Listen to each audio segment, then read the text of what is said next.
యేసు ప్రభువులో ఆ యేసు ప్రభువుని నమ్ముకుంటే నేను ఆనందంగా ఉండలేను, నేను ఎంజాయ్ చేయలేను అని ఎవరైనా అనుకుంటూ ఉంటే మీకు చెప్పిన సువార్త తప్పుడు సువార్తే. నిజానికి యేసు ప్రభువుని నమ్ముకుంటే చాలా ఎంజాయ్ చేస్తారు, మామూలు కాదు.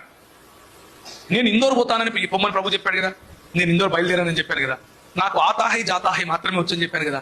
వెళ్ళాను, సాయంత్రం రాత్రి 10 గంటలకు దిగాను. చలి, నాకేం తెలుసు ఆ ఊర్లలో అంత చలి ఉంటుందని. నేను మామూలుగా పోయినా, అక్కడేమో గడగడ గడగడ గడగడ ఉనికి చలి. నేను జాకెట్ లేదు నా దగ్గర. జాకెట్ అంటే ఆడోళ్ళు వేసుకునేది కాదు, అంటే మీరు మళ్ళీ అట్లా ఆలోచిస్తారేమో అని. మగోళ్ళు వేసుకునే జాకెట్ ఉంటుంది కదా, అది లేదు. రైల్వే స్టేషన్లో 3 రాత్రులు పడుకున్నాను ఆ చలిలో. ఎందుకో తెలుసా? ఎంజాయ్ చేశాను చలిని. చలిని ఎంజాయ్ చేయడం ఏందిరా దరిద్రుడా అంటారా? యేసు ప్రభువును కలిగి ఉంటే వచ్చే మజా అట్లుంటది. యేసు ప్రభువును కలిగి ఉంటే వచ్చే కసి అట్లుంటది. ఎవ్వరు తెలీదు, ఆ ఊర్లో భాష రాదు, ఎక్కడికి వెళ్ళాలో తెలీదు. ఒక రోజు రాత్రి టికెట్ కొనుక్కుని వెళ్ళిపోయాను అంతే. అక్కడికి వెళ్ళిన తర్వాత పరిశుద్ధాత్ముడు నడిపిస్తున్నాడు. ఒకరోజు రాత్రి, 3వ రోజు రాత్రి పడుకొని ఉంటే ఒక కనబడింది.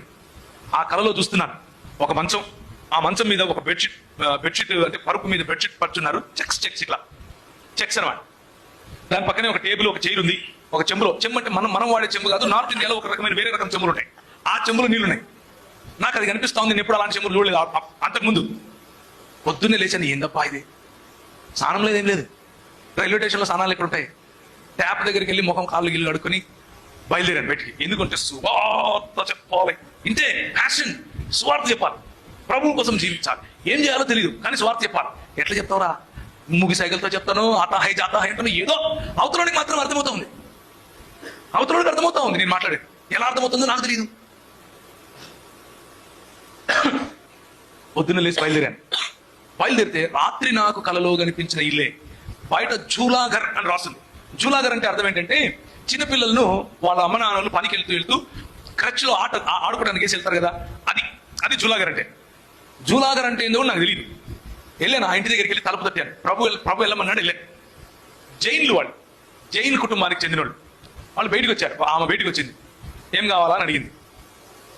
నాకంత తెలియదు కదా, అన్ని మూగి సైకిలే. రూమ్ కొనా అన్నాను. పైనుంది చూసుకోపోయింది. పైనుంది చూసుకోపోయింది. నేను ఎవరో తెలియదు. 3 రోజులు స్నానం లేదు, ఏం లేదు, అడక తినేవాళ్ళలాగా ఉన్నాను. ప్లాట్ఫారం మీద పండుకుంటే ఎట్లుంటారు? కంపు కొడతా ఉన్నాను. పోయి రూమ్ చూసుకోపోంటా ఉంది. పైకి వెళితే అదే మంచం ఉంది, అదే పరుపు, అదే చెక్స్ తో పరిచిన దుప్పటి, చెంబు, దాన్ని ఏమంటారు, ఆ టేబుల్, చైర్. చూశాను, నాకేం అర్థం కాలేదు. ఏంది రాత్రి దీన్ని చూసినాను కదా, దేజావు ఏమో అనుకున్నా.